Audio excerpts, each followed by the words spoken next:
সঁচাই জুবিন গাৰ্গে কৈছিল মই মৰাৰ আগতে এনে এটা কাম কৰি যাম যি 100 বছৰলৈ কোনেও পুৰা কৰিব নোৱাৰে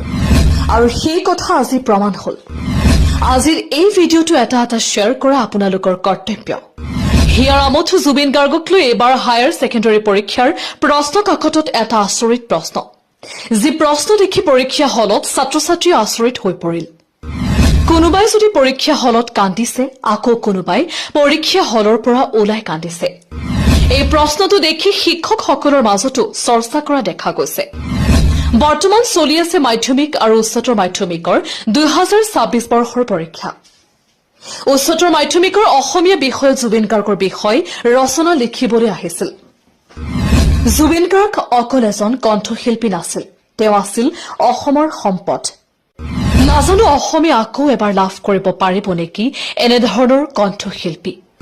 আজি জুবিন গাৰ্গে কৰি যোৱা ভৱিষ্যতবাণী সঁচা বুলি অসমবাসীয়ে লাহে লাহে অনুভৱ কৰিছে